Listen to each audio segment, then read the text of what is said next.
دیکھیں بات کرنا ہمارے ہم ایک پرابلم یہ ہے کہ بات جو ہے ہم بہت کرتے ہیں. اب میں باتیں اچھی کر رہا ہوں, اب وہ جو میرے جاننے والے جو میرا کلوز سرکل ہے وہی جانتا ہے کہ میں ایکچولی پریکٹیکل کیسا ہوں. تو انفارچونیٹلی ہم پریکٹس میں پیچھے ہیں, ہمیں علم ہے. آپ جنرلی کسی بھی شخص کے ساتھ بے شک وہ زیادہ پڑھا لکھا نہ ہو, آپ کوئی بات کرے تو بڑی لاجیکل بات کرے گا. اور آپ نے دیکھا بڑے بڑے سیاڑے لوگ ہیں جو جن کے پاس ڈگریاں نہیں تھی اور بڑا کاروبار چلا رہے تھے اور سیاست کے اندر رہے ہمارے, لیکن ہم عمل نہیں کرتے, پریکٹس میں ہم مار کھاتے ہیں.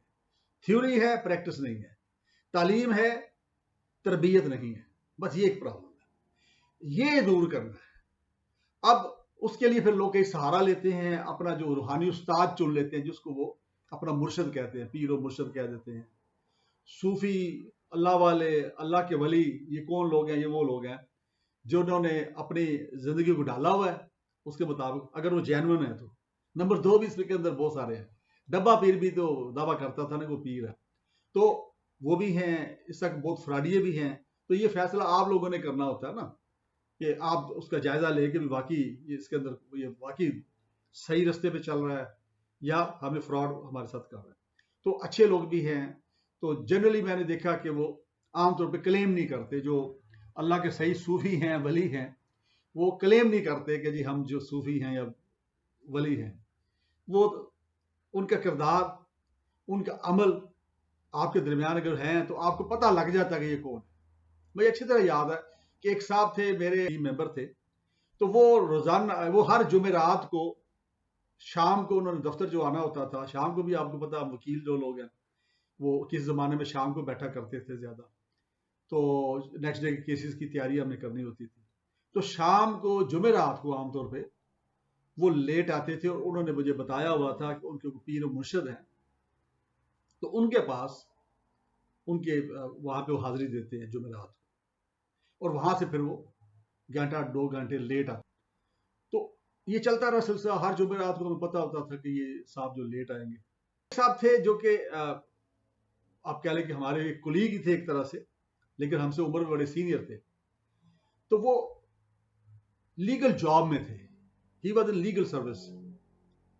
ان کی ٹرانسفر پتہ نہیں راجن پور یا اس ایریا میں تھے پہلے پوسٹر, تو ان کی ٹرانسفر لاہور میں ہو گئی. ان دنوں میں بھی لاہور میں ہوتا تھا. ان کی ٹرانسفر ہو گئی, تو اس کے بعد آ کے ابھی انہوں نے فیملی شفٹ نہیں کی تھی, تو وہ اپنے بھائی ان کے تھے جو کہ سمنا آباد میں رہتے تھے ود فیملی, ان کے پاس وہ ٹھہرے ہوئے تھے. تو وہ سلسلہ چل رہا تھا. جب مہینہ گزر گیا تو ایک دن بیٹھے میرے ساتھ گپ شپ لگ رہی تھی ان کی. تو سید تھے, وہ سید بخاری تھے. تو میں نے کہا بخاری صاحب کیا معمولات ہے, آپ کہاں پہ؟ کہنے لگے میں اپنے بھائی کے گھر ابھی رہ رہا ہوں, ابھی فیملی شفٹ نہیں کی. لیگل کا ان کا جو پروفیشن تھا, ان کو لیٹ آورز بیٹھنا پڑتا تھا. رات کو کہیں 12-1 بجے 1 بجے قریب فارغ ہوتے تھے, 12:30-1 بجے. تو میرا تو خیال یہی تھا کہ وہ چلے جاتے ہوں گے اپنے بھائی کے گھر, چلے جاتے ہوں, جا کے رات سوتے ہوں گے. تو اس دن انہوں نے مجھے بتایا, کہنے لگا کہ میں چونکہ جب مجھے اگر تو میں 12 بجے تک فارغ جو ہوں تو پھر تو میں چلا جاؤں, اگر 12 سے تھوڑا ٹائم اوپر ہو جائے تو ان کی روٹین ہے کہ 12 بجے تک وہ گھر والے سارے سو جاتے ہیں, میرے بھائی بھی سو جاتا ہے, ان کی فیملی کے باقی ممبر بھی سو جاتے ہیں. تو پھر میں سوچتا ہوں یار میں جاؤں گا تو میں ان کو جگاؤں گا, اور پھر وہ گیٹ کھولیں گے اور ان کی نیند ڈسٹرب ہوگی. تو میں یہ کرتا ہوں کہ یہ قریب ایک مسجد تھی, کہتے میں اس مسجد میں چلا جاتا ہوں, وہاں پھر میں جو ہے وہ رات گزارتا ہوں, اور فجر پڑھ کے میں وہاں سے پھر میں پیدل چل پڑتا ہوں. جو وہ مسجد تھی وہ پنجاب سول سیکریٹریٹ جنہوں نے دیکھا ان کے اس کے قریب تھی وہ مسجد. تو وہاں سے سمنا آباد کا فاصلہ میرا خیال ہوئے گا کوئی 4 کلومیٹر تو ضرور ہوئے گا. تو وہ کہتے تھے کہ میں پھر سحری کی فجر کی نماز پڑھ کے باجماعت تو پھر وہاں سے میں پیدل چل پڑتا ہوں, اور مجھے مطلب تھوڑا ٹائم لگتا ہے, آلموسٹ گھنٹہ لگتا ہے, تو میں اپنے بھائی کے گھر پہنچ جاتا ہوں. اس وقت تک وہ لوگ کوئی نہ کوئی جاگ گیا ہوتا ہے, دن چڑھ گیا ہوتا ہے اور کوئی نہ کوئی جاگ گیا ہوتا ہے. تو پھر جا کے میں بیل دیتا ہوں تو پھر گیٹ کھل جاتا ہے. تو ان کو شاید وہ یہی بتاتے تھے کہ رات کی وہ ڈیوٹی کر کے آئے ہیں شاید, اور وہ ساری رات لگا کے آئے ہیں. ایکچولی وہ باقی ٹائم مسجد میں گزار کے جاتے تھے کہ تکلیف نہ پہنچے ان کو. اور پھر دن کے وقت وہ ظاہر ہے کہ جب گھر چلے جاتے ناشتہ واشتہ کرتے ہوں گے, پھر 2-4 گھنٹے سو جاتے ہوں گے. تو جب کافی عرصہ گزر گیا, وہ جو ہمارے ساتھی تھے, میرے جونیئر ساتھی تھے, جو جمعرات کو ایک پیر صاحب کے پاس جاتے تھے. پیر صاحب آئی ڈونٹ نو کون، مجھے نام نہیں یاد، نہ ہی میں نے کبھی پوچھا تھا ان سے. اچھے پیر ہوں گے، میں بھی صحیح ہوں، ٹھیک ہے نا، زیادہ گمان ہمیں یہی کرنا چاہیے. لیکن ایک دن میں نے کہا، جسٹ میرے ذہن میں ایسے آیا، تو میں نے کہا جناب آپ جو ہیں جمعرات کو جو جاتے ہیں اتنی دور جاتے ہیں، اور پیر صاحب بھی شاید وہ تھے کہیں شیوپورہ روڈ کے اوپر کہیں، تو میں کہا آپ کو پیر قریب نہ دے دیں کہیں. کیا لگے کہ اچھا، بڑے حیران ہوئے. انہوں نے کہا شاید کوئی اچھا پیر میرے ذہن میں ہوگا کہ یہ بتا دیں گے. تو کہنے لگے بتائیں، بڑے شوق سے کہنے لگے. تو میں نے کہا وہ بخاری صاحب وہ پیر ہے، وہ بتاتے نہیں ہیں. تو اچھے جو اللہ کے نیک بندے ہوتے ہیں وہ اشتہار نہیں لگاتے ٹھیک ہے. لیکن میں نے کہا وہ پیر ہے، آپ اس کے مریض بن جائیں، آپ کو دور جانے کی ضرورت نہیں پڑے گی.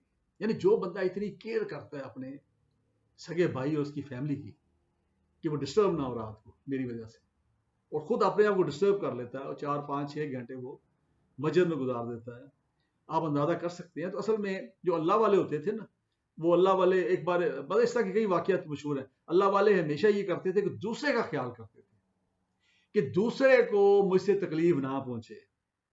اور ایک اصول ہے نا جو جس پہ میں بھی کوشش کرتا ہوں کہ عمل کروں، کہ اگر میری وجہ سے اگر کسی ایک شخص کی زندگی میں آسانی ہو جاتی ہے تو آئی شوڈ ڈو دیٹ، مجھے وہ کرنا چاہیے، مجھے اس کی آسانی کو اوپٹ کرنا چاہیے. اگر میری وجہ سے ایک بندہ سکون میں رہتا ہے، ایک میری وجہ سے اگر بندہ کو آسانی ہے، اس کی زندگی آسان ہے، اس سے بڑھ کے اور کیا چیز ہوگی. تو وہ دیکھیں کہ وہ کہہ رہے تھے، ان کا یعنی پوائنٹ آف ویو یہی تھا کہ ان کو ڈسٹرب نہ کروں اور ان کی وجہ سے کسی کو پریشانی نہ ہو، ٹھیک ہے نا. تو یہ ہوتے ہیں وہ. اب رہا سوال کہ روحانیت، تو ظاہر بات ہے جب آپ اللہ والے ہو جاتے ہیں، اللہ کے ہو جاتے ہیں، اللہ کی ماننا شروع کر دیتے ہیں، تو پھر اللہ تعالیٰ جو ہے اپنے علوم جو ہیں، اپنا جو مزید علم ہے وہ ان کو عطا کرتا ہے. اور وہ جب عطا اللہ کی طرف سے ہوتی ہے تو یقیناً پھر وہ نظر آتی ہے ان کے اندر، جیسے میں نے ذکر کر دیا. ایک تو کوئی راکٹ سائنس نہیں ہے. اللہ کا ولی کوئی بھی شخص بن سکتا ہے. اللہ کا کے قریب جو جس کو بھی ہم پیر تو نہ کہیں، پیر تو ایک الگ ایک چیز آتی ہے نا، ایک کلاس ہے خاص، گدی بن جاتی ہے، پھر اس کے بعد ان کا بیٹا چلتا رہتا ہے، اور اس میں اچھے بڑے بڑے اچھے ایک مشہور پیر صاحبان ہوئے ہیں جن کا بڑا نام ہے، ان کے واقعات بڑے ہم نے پڑھے بھی ہیں، سنے بھی ہیں. تو ولی یعنی روحانیت کا ماہر بننے کے لیے یا عامل بننے کے لیے شرط ہے کہ آپ اپنے آپ کو ڈالیں. میں اب اس کو یہاں پہ سم اپ کرنا چاہ رہا ہوں. اپنی شخصیت کا جائزہ لیں، بار بار جائزہ لیتے رہیں. جہاں جہاں آپ کو کمی محسوس ہوتی ہے کہ جس میں آپ اللہ کے بتائے ہوئے رستے سے پہ نہیں چل رہے، تو اس کو آپ اپنے آپ کو ری ڈائریکٹ کریں اپنے آپ کو، اور آپ جو ہے اس رستے پہ چلیں. ہر بات پہ اگر بولیں تو یہ سوچ کے بولیں کہ بھئی اللہ تو ناراض نہیں ہوگا یہ جو میں بات کر رہا ہوں اس سے، یا کسی کی دل آزاری اور کسی تو نہیں ہوگی میری اس وجہ سے. اگر آپ کا جو عمل ہے وہ عمل بھی جو ہے ایسا ہو کہ جس سے کسی کی دل آزاری نہ ہوتی ہو. اگر یہ آپ احتیاطیں کرنے شروع کر دیں گے، اس کو کہیں گے تقویٰ. تقویٰ کیا ہے عام زبان میں، اب سادہ میں اگر سمجھاؤں تو کانٹے بکھرے ہوئے ہیں اور آپ نے کھلے کپڑے پہنے ہوئے، لوز شلوار قمیض کھلی پہنی ہوئی، ٹھیک ہے نا. اب ان کانٹوں میں سے آپ نے بچ کے گزرنا ہے کہ نہ آپ کو کانٹا لگے، نہ آپ کے کپڑوں کو لگے، اور نہ آپ کے کپڑے پھٹے. یہ تقویٰ ہے کہ برائیوں میں سے جگہ جگہ برائیاں پھیلی ہوتی ہیں، ٹھیک ہے، تو ان برائیوں میں سے آپ نے اپنے آپ کو، اپنے کردار کو، اپنی روح کو بچا کے گزرنا ہے. اس کو تقویٰ کہتے ہیں. اور پھر اللہ پہ بھروسہ کرتے ہوئے آپ نے اپنے آپ کو ان دنیاوی علائشیں جو ہیں یا برائیاں جو ہیں ان سے بچا کے آپ نے آگے نکلنا ہے وہاں سے. یہ تقویٰ ہے جی. تقویٰ اختیار کریں، اللہ کی عبادات کریں، تو روحانیت جو ہے خود بخود آ جائے گی. تجربہ کر کے دیکھ لیجئے. اسی کے ساتھ میں اپنی گفتگو آج ختم کرتا ہوں. آپ کا بہت شکریہ کہ آپ مجھے سنتے ہیں. مجھے اپنی دعاؤں میں یاد رکھیے، اپنا بھی خیال رکھیے گا. السلام علیکم.